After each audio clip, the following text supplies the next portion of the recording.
Hi, I'm Mary of Paloma Life. Welcome to this talk on the comfort of our discomfort. And boy, did I experience discomfort yesterday. I intended this to be a live, and I actually did go on live and stream this video or this talk about the comfort of our discomfort. And I thought it went fairly well, all things considered. I didn't have too many calamities. However, guess what? When I hit the replay button, about halfway through, my mic cut out. So again, more mic troubles, and yes, I think I need a new mic.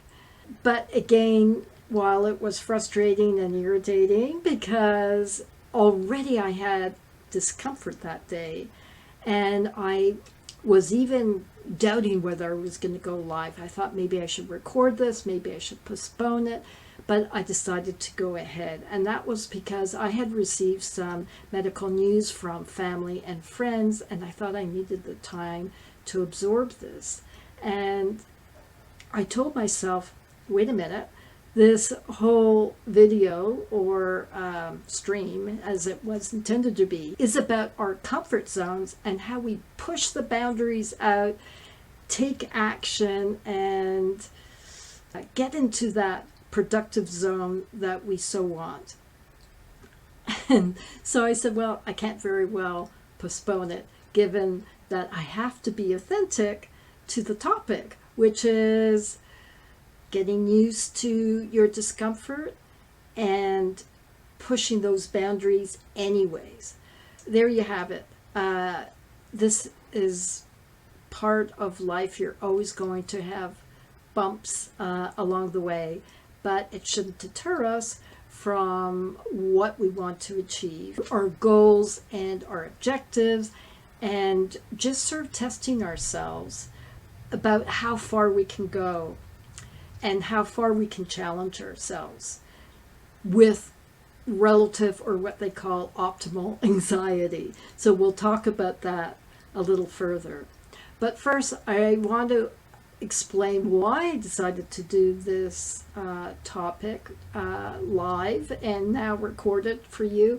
And that is because it was really prompted by a post I recently made on my Facebook Paloma Life page, and that is about we are deserving of all life has to offer. The universe wants us to succeed.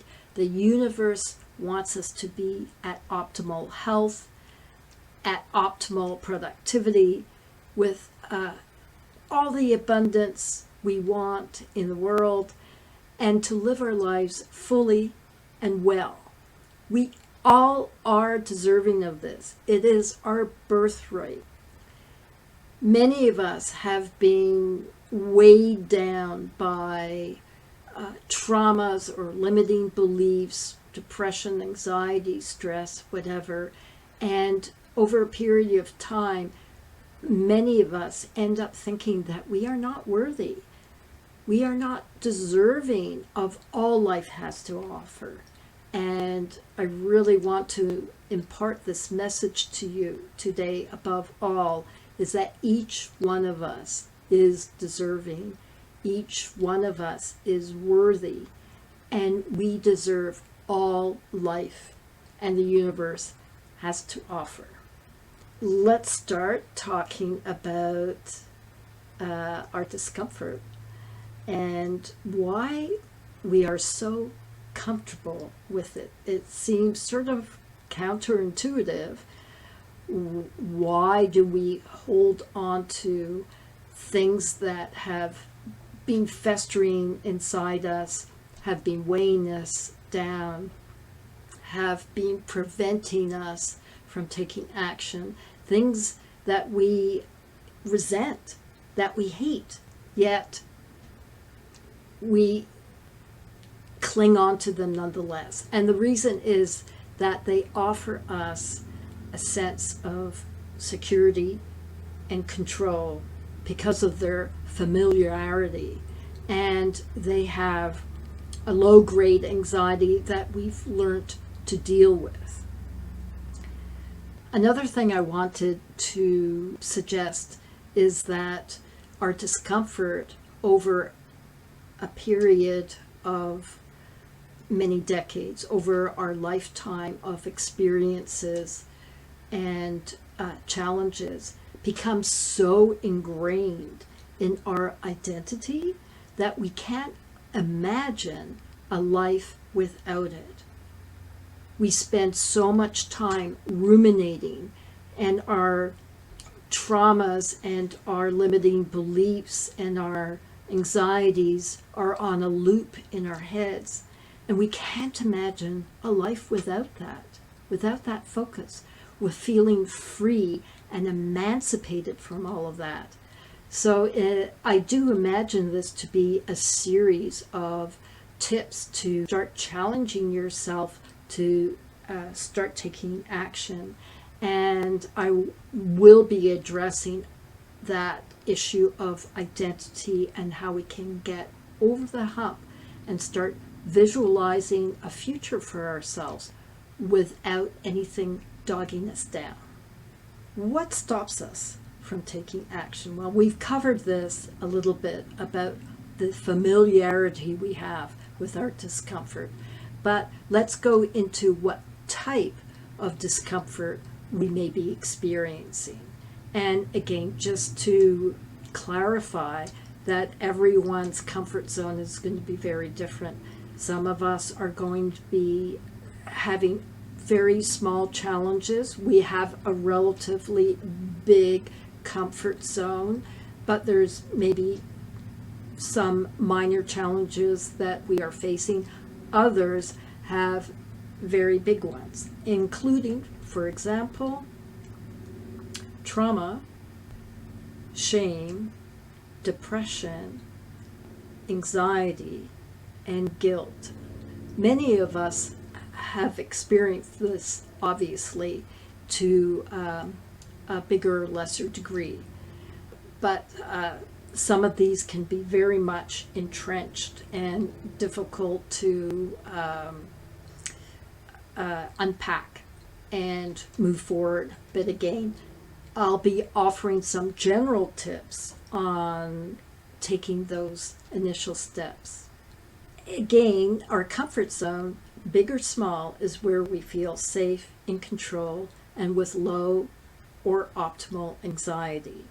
So in actual fact, while in social media posts they always say step out of your comfort zone, in psychological circles they actually talk about expanding your comfort zone, because in an ideal world we want to be comfortable with everything, with all the challenges, with all the new goals we set for ourselves, new experiences.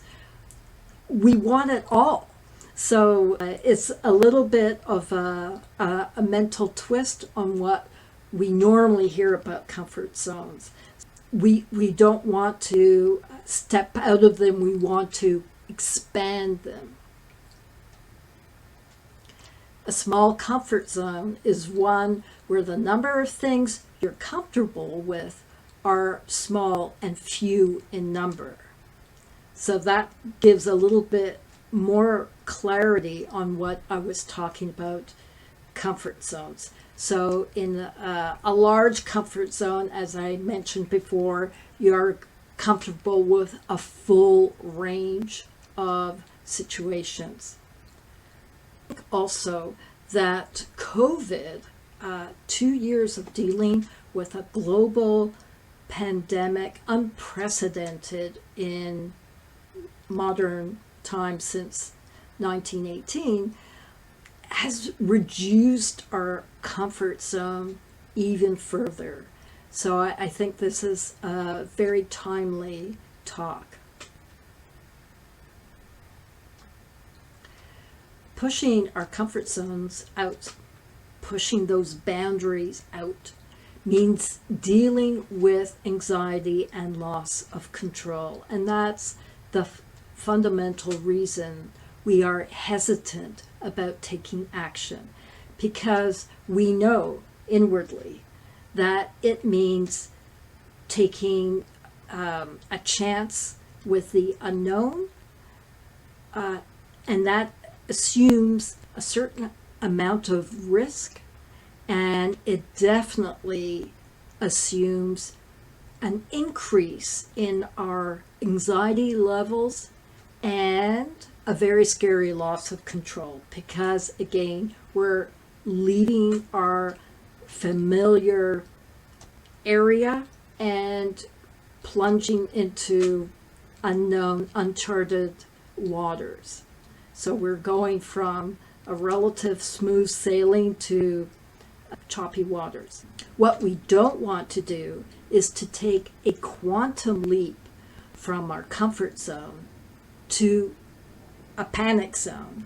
And that is when we are too ambitious in taking action. Let's say for your entire life, you have had a fear of flying.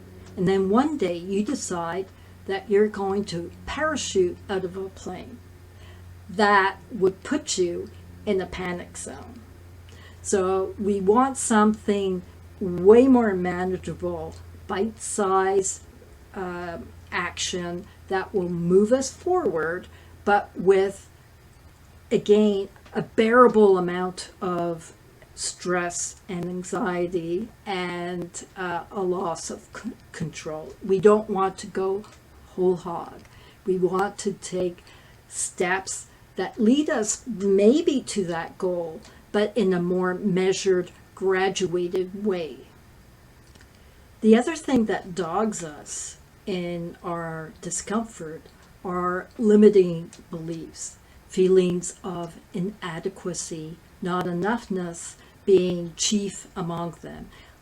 Limiting beliefs are absorbed by us early on by family culture, society, social media, television, advertising, corporations, you name it. We are all being bombarded with messaging that sows seeds of doubt in our psyche about a full range of emotional and psychological states. And I'll rattle off some of these limiting beliefs and see if they resonate with you. Have you ever had these limiting beliefs? For example, first of all, the one that I addressed right in the beginning, that we are not deserving, that we are not worthy, that we are not enough. This is sadly a very generalized limiting belief amongst, let's be frank, all of us have had that experience at one time or another. And again, I want to say, no, you are worthy. I really want to underline that more than anything. Then there's, I'm not up to this. How many times have you said that to yourself? I'm not up to this challenge. Nothing ever changes. No matter what I do, nothing ever changes. And here's a couple of doozies that we all have had that nagging voice in our heads bombard us with. What will people say? What will people think of me?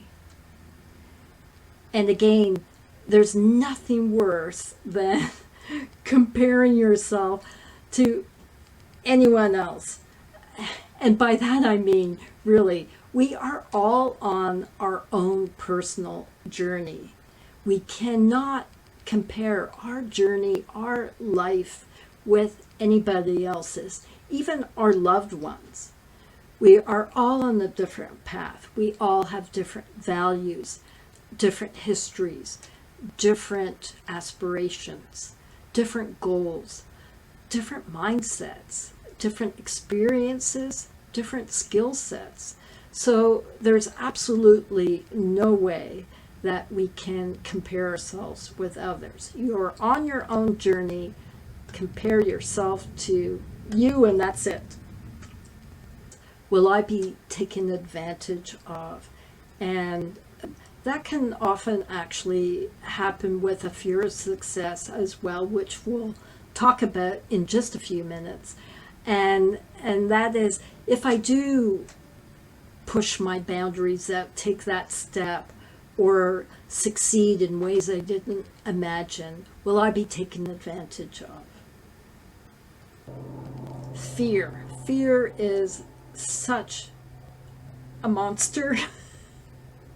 A little bit of fear is good in that it can often motivate us and give us that shot of adrenaline we need to accomplish something that we've never done before, for an example. But fear of failure is so deeply ingrained in Western culture. And really, the only people who get a pass, I think, are toddlers, because, you know, if you look back at yourself from babyhood on, you know, you were learning to walk, you fell, you picked yourself up, you stumbled a little bit, you walked, you ran. As adults, we don't allow ourselves that understanding of failure as a means to grow and expand ourselves. Failure is a necessary growth step. It teaches us what we need to work on, our weaknesses, our strengths, and what we need to improve upon. Never look on failure as a negative. It's actually a positive, because you are taking that step. It might not work out the first time, the second time, even the third time, like my streaming, for example, but it will inevitably. You're learning with every step. And I can guarantee you, I have been learning a lot about streaming, the technical stuff, the going on live. This is all new to me too, and I have failed. And as a recovering perfectionist, at first it was a little bit daring and do I really want to do this?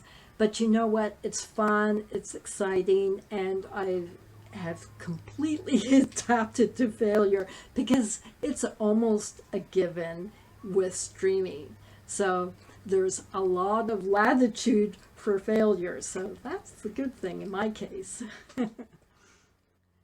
Fear success.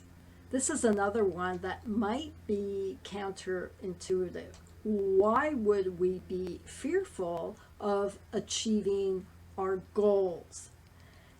But when you think of it, and often that little voice in your head, maybe in the middle of the night, will say, what if you achieve all your goals? Are the people around you going to treat you the same? Will your relationships in your social circle change? Will your environment change? Will you have to move? Will you have to get a new house or whatever? A new workplace? This can be challenging if you're partial to them still, right? If you hold affection, it might be hard to let go. Your money status may change. What does that mean? Will people expect more out of you? Will they want some of your money? Will you be able to manage it? Is it going to give you another stress point? Will being visible make you feel too vulnerable? You know, if you're an introvert, do you really want to be out there in big fish? That brings another layer of uncertainty and challenge to us. What's our comfort level with visibility? It may be quite different if you're an introvert rather than an extrovert, for example. Fear of the domino effect is something to consider as well. And again, a little bit tied to the fear of success, in that you wonder whether your relationships may change for the worse or get more complicated. The other thing that that little voice might say is, will solutions take a very long time? Will they take a lot of my energy? Will I need to spend money? Will I have to rely on others? Will I have to rely on third parties? So these are all things that can come up when you're ruminating. We need to find the middle ground, productive discomfort. This was coined by Daniel Pink, who also said this: if you're too comfortable, you're not productive. If you're too uncomfortable, you're not productive. Like Goldilocks, we can't be too hot or too cold. So there you go. The middle ground, the productive discomfort, is what we need to aim for. And what are some of the amazing benefits of pushing our boundaries out? The chief one is we learn about ourselves in ways we haven't before. We see what we're capable of. We might actually see new skill sets emerge that we didn't realize we had before, or a range of emotional skills that we didn't realize we had. All of this is possible when we start taking action and pushing our boundaries out. We also gain confidence, purpose, and motivation. This is the wonderful thing about taking action bit by bit. You build momentum. With each step taken, you gain confidence. You might even find you have a new purpose. And your motivation increases to go even beyond that initial step. You start feeling confident about testing boundaries and challenging yourself to move forward. The other thing is our brains love being stimulated. So even if, for example, you go to work the same way every day, have your meals at the same time, take the same walk or the same workout, eat the same food, none of this is interesting for the brain. And the brain's learning centers actually start to really sort of go into sleep mode. They're not stimulated in any way. But whenever we encounter a new situation, our brain loves it. It just starts building those new neural pathways, and again, it expands and we learn, and our learning never ends.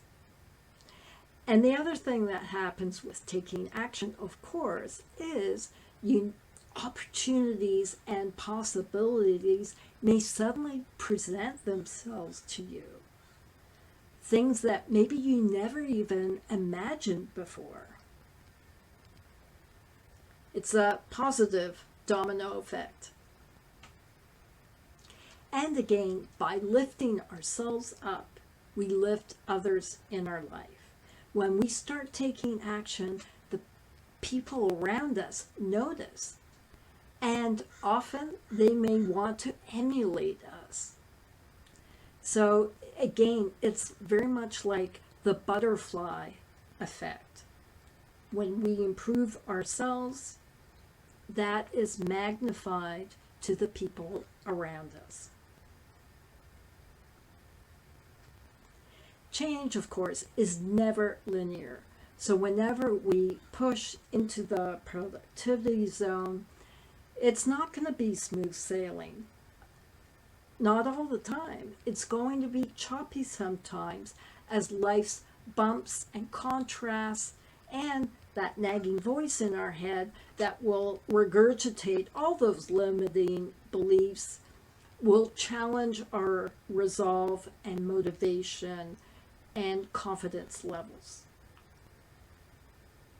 So we have to really accept that it's going to happen, but it's okay because we have the tools in our skill set to manage and dampen those voices in our heads. And we will, as we take action, increase our resilience to life's contrasts. The first tip is take baby steps, small, doable, manageable steps that allow you to experience and practice feeling that fear and doing it anyways. We have to learn how to feel the fear and accept it. Feel the fear. Let it absorb through our body, and meditation is a great way to process that fear, let it go, and move on. But it takes practice. It's not something you're going to necessarily succeed with overnight. So that's why we have to take very small baby steps just to practice, develop resiliency, and know that we can cope with an increase in anxiety and stress and fear and still accomplish our goal of taking action.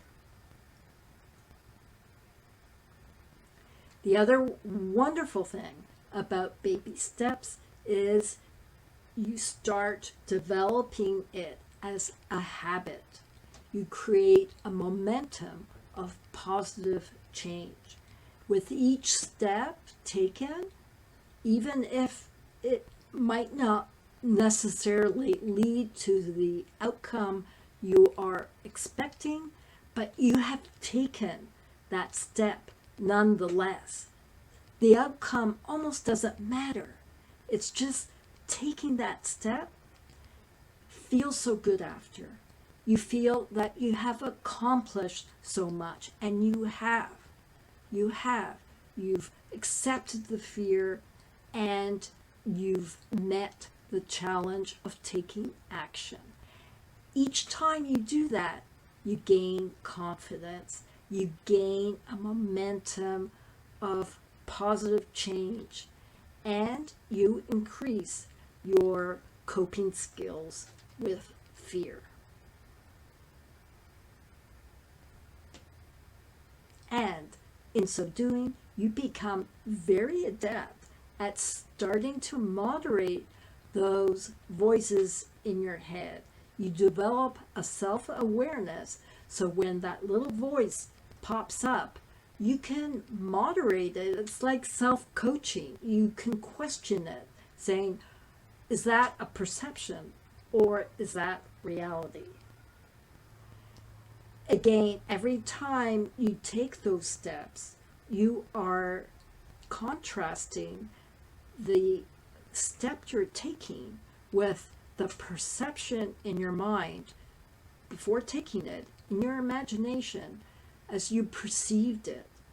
So basically what I'm saying is you have evidence, empirical evidence, when you take action that might very well and most likely contrast with the perception those voices in your head had about, don't take that action, you're not up to it. you can contest that. And that's wonderful, because the more you can do that, the more those voices will dissipate and then disappear.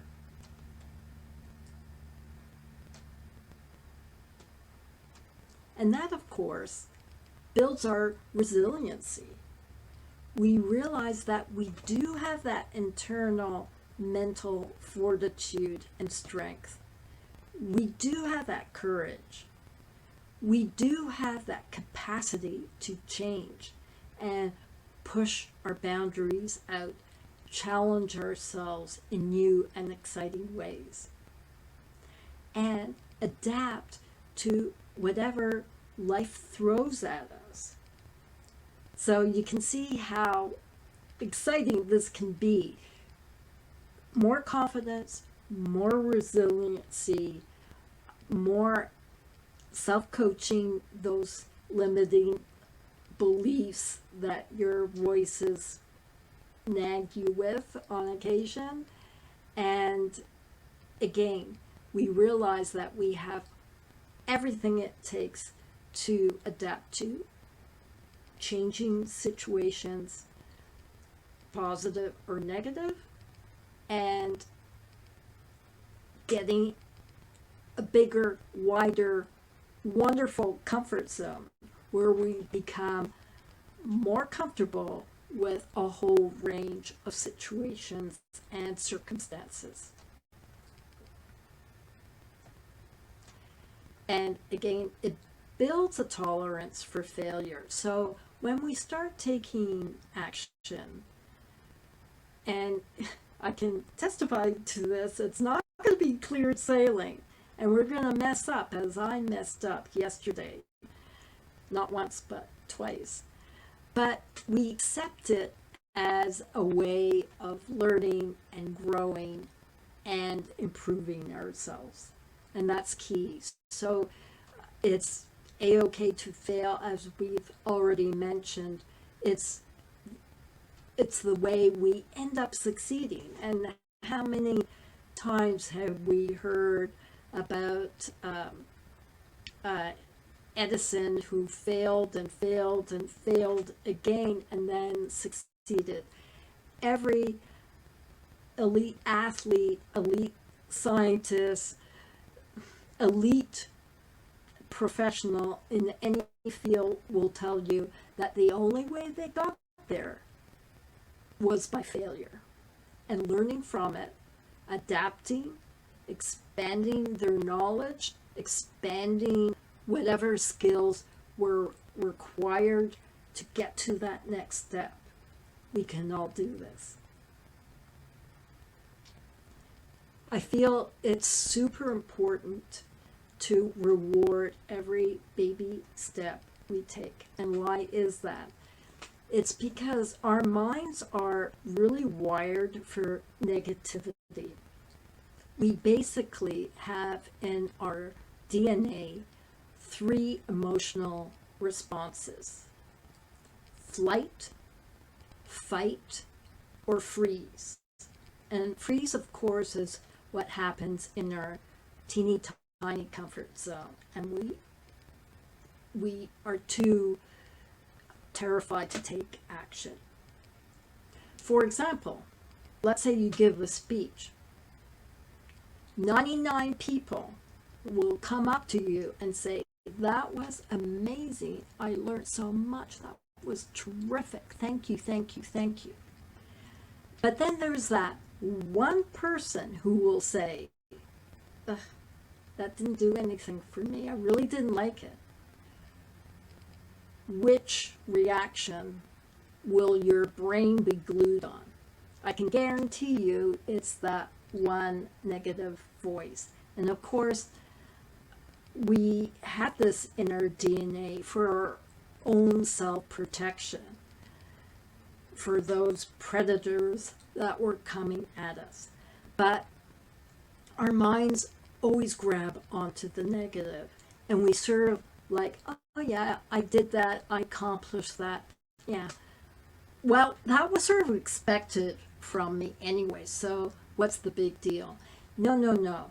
We really have to spend time, me time, to celebrate in deep ways, to internally say, thank you very much. Externally, even out loud, say, way to go, Mary. That was fantastic that you did that. We need to hear those celebratory voices. And reward yourself, whatever it may be. Go to the movies, call up a friend and go for a walk, go to the beach, whatever it is. Have some me time, pick up that book you've been dying to read. Now's your time to yourself to celebrate. You do that with every step to develop a more positive mindset and way of being. And again, it has its own momentum. So there you have it. That's my intro into expanding the comfort zone tips. And I would love to hear from you on whether this resonated with you at all, and what experiences have you had, and what tips do you have to challenge yourself and move forward. I love to hear from you. Take good care, and thanks for watching.